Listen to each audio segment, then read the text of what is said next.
Hi అండి, welcome to సాయిస్ kitchen. బాగున్నారండి మీరు? మేమైతే బాగున్నామండి. ఇప్పుడైతే నేను కూరగాయలు లేనప్పుడైతే, ఇంట్లో కూరగాయలు లేనప్పుడు, పచ్చళ్ళు లేనప్పుడైతే ఉల్లిపాయలు ఉంటే మీరు ఈజీగా పచ్చడి అయితే చేసుకోవచ్చండి. ఉల్లిపాయ పచ్చడి అయితే నేను ఇప్పుడు చేసి చూపిస్తానండి. ఇది ఈజీగా ఉంటుంది, టేస్టీగా కూడా ఉంటుందండి, బాగుంటుంది. ఇది నిల్వ కూడా ఉంచుకోవచ్చండి ఒక 2 months వరకు. అదే ఫ్రిడ్జ్లో పెట్టుకుంటే 3-4 months వరకు నిల్వ ఉంటుందండి. ఇవ్వండి, ఇప్పుడైతే నేను పెద్ద సైజు ఉల్లిపాయలను అయితే ఒక 5లా తీసేసుకున్నానండి. చూడండి, ఈ సైజు 5 ఉల్లిపాయలు అయితే తీసేసుకున్నాను. పెద్ద నిమ్మకాయ సైజు అంతా చింతపండును అయితే పిక్కలు లేకుండా, పిక్కలు ఇంకా ఇటువంటి చూడండి, ఇటువంటి పొట్టు లాంటిది కూడా ఈనెల్లాగా లేకుండా క్లీన్గా తీసేసుకోవాలండి. ఒక పెద్ద నిమ్మకాయ సైజు అంత చింతపండును అయితే ఇవన్నీ కూడా ఇదే విధంగా కట్ చేసుకున్నామండి. చూడండి, ఈ విధంగా అయితే సన్నగా కట్ చేసుకోవాలండి. కట్ చేసుకొని అయితే ఇది పక్కన పెట్టేసుకుందాం. చూడండి, ఇప్పుడైతే స్టవ్ ఆన్ చేసేసుకొని ఒక ప్యాన్ పెట్టేసుకున్నానండి. పెట్టేసుకొని దీనికైతే కొద్దిగా ఆవాలనండి, 1 టేబుల్ స్పూన్ వరకు ఆవాలు వేసుకోండి. 1/4 టేబుల్ స్పూన్ వరకు మెంతులండి, 1/4 టేబుల్ స్పూన్ వరకు మెంతులను అయితే వేసుకోండి. ఈ విధంగా వేసేసుకొని ఇవి మంచిగా వేయించుకోవాలండి. ఈ రెండు కూడా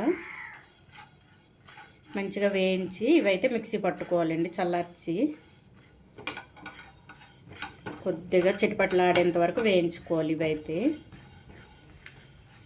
ఇప్పుడు ఇందులో 1 టేబుల్ స్పూన్ వరకు జీలకర్రను వేసుకోండి. ముందుగా వీటితో పాటుగా వేసుకుంటే ఇది కలర్ మారిపోద్దండి. అందుకోసం అని ఇవి వేగిన తర్వాత అయితే జీలకర్రను వేసుకున్నాం అండి. ఇగుండి ఈ విధంగా 1 టేబుల్ స్పూన్ వరకు వేసుకోండి జీలకర్రను కూడా. ఈ 3 కూడా మంచిగా వేయించుకోవాలి.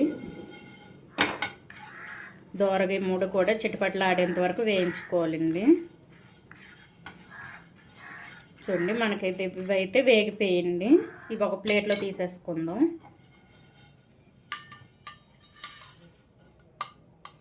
ఇప్పుడైతే ఒక కుక్కర్ని తీసుకుందాం అండి. ఒక కుక్కర్ పెట్టేసుకొని ఇవి చల్లారే లోపు అయితే మనం కుక్కర్ పెట్టుకొని ఇందులో 1 టేబుల్ స్పూన్ వరకు ఆయిల్ వేసుకోండి.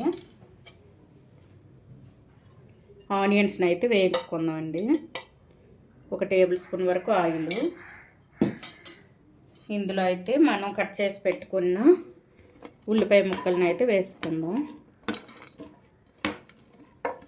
ఇదిగోండి, ఈ విధంగా ఉల్లిపాయ ముక్కలను వేసుకొని కొద్దిగా కలిపేసుకోండి.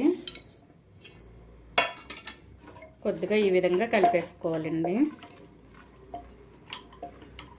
ఈ విధంగా కలిపేసుకొని ఇందులో అయితే ఈ చింతపండుని ఈ ఈనెలు లాంటివి ఏవి లేకుండా ఈ విధంగా విడదీసి వేసుకుందాం అండి.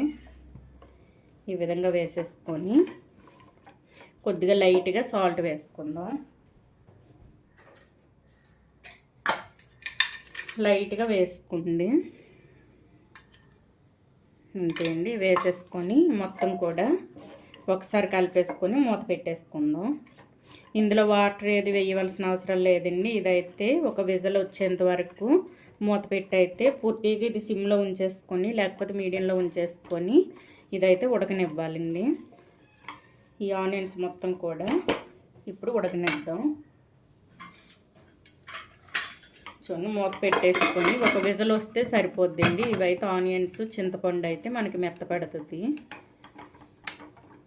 ఇప్పుడు ఫ్లేమ్ పూర్తిగా సిమ్లోనైనా మీడియంలోనైనా ఉంచేసుకొని ఇవి మెత్తగా అయిన తర్వాత అయితే చూపిస్తానండి. చూద్దామండి, ఒక విజిల్ అయితే ఉంచేసుకున్నాను. ఇప్పుడైతే చూద్దాం. ప్రెషర్ కుక్కర్లో ఒక విజిల్ ఉంచేసుకుంటే సరిపోతుంది. చూడండి, ఈ విధంగా అయితే వేగాలండి. మరి ఎక్కువ మీరు ఫ్లేమ్ పెట్టేసుకొని ఉంచేసుకున్నారంటే అడుగు మాడిపోద్దండి. చూసారా, మంచిగా అయితే వేగింది. చింతపండు కూడా మనకి మంచిగా ఉడికింది. చూసారా, మెత్తపడింది. ఈ విధంగా అయితే ఉంచేసుకోవాలండి. ఇప్పుడు ఇది పూర్తిగా చల్లారనివ్వాలండి. ఇది చల్లారే లోపు అయితే ముందుగా మనం జీలకర్ర అవి ఫ్రై చేసుకున్నాం కదండి, అవి అయితే మిక్సీ పట్టి చూపిస్తాను. ఈలోగా ఇవి చల్లార్చుకుందాం అండి. చూడండి, ఇప్పుడు ఒక చిన్న మిక్సీ జార్ తీసేసుకొని ఇందులో అయితే మనం మెంతులు ఇవి ఫ్రై చేసుకున్నాం కదండి, ఆవాలు, మెంతులు, జీలకర్ర ఇవైతే మిక్సీ పట్టుకుందాం. మెత్తగా మిక్సీ పట్టుకోవాలండి. చూడండి ఈ విధంగా మిక్సీ పట్టుకోవాలండి. బరకగా మిక్సీ పట్టుకొని ఇందులో అయితే కొద్దిగా ఒక 2-3 ఇంచులు అల్లం ముక్కలండి వేసుకోండి. ఇందులోనే కొద్దిగా వెల్లుల్లిపాయలు, ఒక పెద్ద సైజు వెల్లుల్లిపాయ తీసుకొని ఈ విధంగా పొట్టు తీసేసుకొని వేసుకోండి. ఇందులోనే కొద్దిగా కల్లుప్పు అండి, ఒక 2 టేబుల్ స్పూన్ వరకు కల్లుప్పునైతే వేసుకోండి.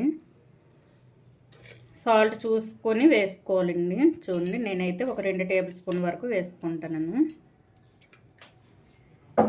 ఒక 2 స్పూన్ల వరకు వేసేసుకొని ఇది ఇప్పుడైతే మెత్తగా మిక్సీ పట్టుకుందామండి మొత్తం కూడా.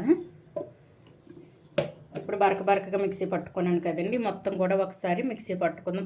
బరకగా ఉన్నా సరే పర్వాలేదండి. ఇదైతే మిక్సీ పట్టి చూపిస్తాను. చూడండి ఈ విధంగా అయితే మిక్సీ పట్టుకొని పక్కన పెట్టేసుకుందాం. ఈ మొత్తాన్ని కూడా పక్కన పెట్టేసుకుందాం అండి. పెట్టేసుకొని ఇప్పుడు పెద్ద మిక్సీ జార్ తీసేసుకుందాం. వేరే మిక్సీ జార్ తీసుకొని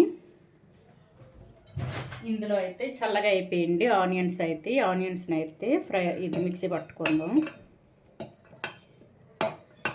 ఇది కూడా కొద్దిగా బరకగా మిక్సీ పట్టుకున్న తర్వాత కారం అవి వేసుకుందాం అండి. ఇందులో ఈ విధంగా వేసుకొని ఇప్పుడు ఇదైతే మిక్సీ పట్టి చూపిస్తాను. చూడండి ఈ విధంగా అయితే మిక్సీ పట్టుకోవాలండి. పట్టుకొని ఇందులో అయితే రెడ్ కారం అండి, మనం ప్యాకెట్స్ తీసుకుంటాం కదా, ఆ కారం అయితే ఒక 2 టేబుల్ స్పూన్ వరకు వేసుకోండి.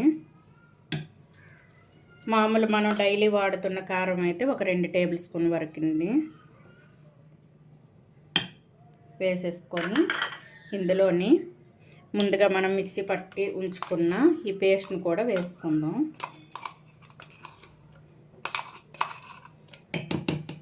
వేసుకొని ఇదైతే మెత్తగా మిక్సీ పట్టుకుందాం అండి.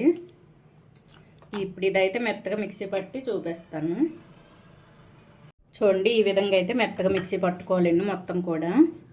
చూసారా ఈ విధంగా మిక్సీ పట్టుకోవాలి. ఇప్పుడు ఇది పక్కన పెట్టేసుకొని పచ్చడికి అయితే పోపుని రెడీ చేసుకుందాం అండి. ఇవి మంచిగా వేగనివ్వాలి. ఇందులోని ఒక 2 పెద్ద సైజు ఎండుమిర్చింది, మీరు కారం తినేబట్టి చూసుకొని వేసుకుని. నాకైతే పచ్చడిలో కారం పూర్తిగా మంచిగా సరిపోయిందండి కరెక్ట్గా. ఇదిగోండి 2 వేసేసుకొని ఇందులోనే కొద్దిగా వెల్లుల్లిపాయలండి, వెల్లుల్లిపాయలు పొట్టు తీసి ఈ విధంగా వేసేసుకోండి. వేసేసుకొని ఇవన్నీ కూడా మంచిగా ఫ్రై చేసుకోవాలి. ఇందులో కొద్దిగా కరివేపాకు ఉంది వేసుకొని మంచి బ్రౌన్ కలర్ వచ్చేంత వరకు ఫ్రై చేసుకోవాలి.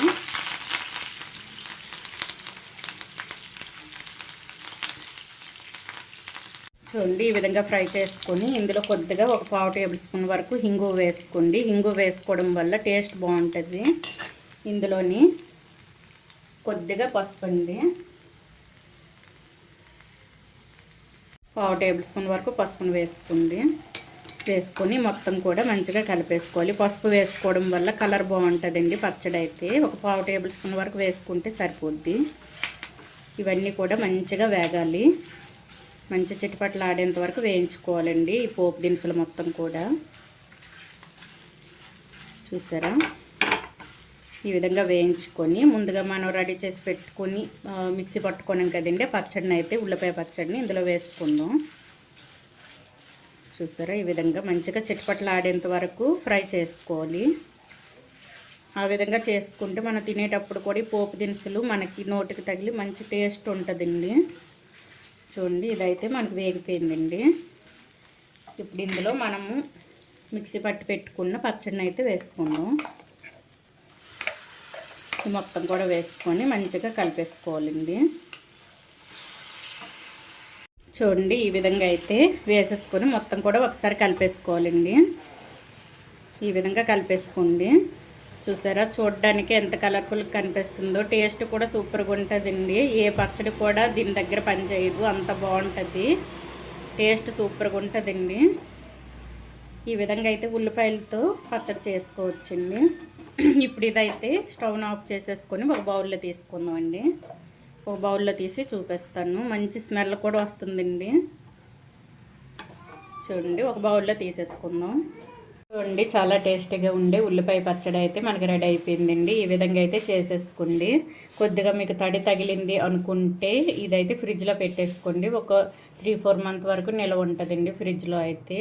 మీకు తడి తగలలేదు అనుకుంటే బయట అయితే ఒక 1 మంత్ వరకు నిల్వ ఉంటుందండి. ఇది సూపర్గా ఉందండి టేస్ట్ అయితే. మీరు మామూలు టమాటా పచ్చడి కంటే సూపర్గా ఉందండి. ఈ విధంగా అయితే చేసేసుకోండి. ఉల్లిపాయలు ఉంటే ఈ విధంగా ఉల్లిపాయ పచ్చడి కూరలు లేనప్పుడు ఈ విధంగా చేసుకొని ఇంట్లో అయితే పెట్టుకోండి. చాలా ఇష్టపడతారండి అంతమంది కూడా ఈ పచ్చడిని అయితే. ఇంట్లో అంతమంది కూడా 10 సార్లు ఇదే చేయమని చెప్తారండి. అంత బాగుంటుంది పచ్చడి అయితే. ఈ విధంగా అయితే చేసేసుకోండి ఈ ఉల్లిపాయ పచ్చడిని. ఈ ఉల్లిపాయ పచ్చడి రెసిపీ కనుక మీకు నచ్చినట్లయితే అండి లైక్ చేయండి, షేర్ చేయండి, నా ఛానల్ను సబ్స్క్రైబ్ చేసుకోండి. ఓకే, బాయ్ అండి.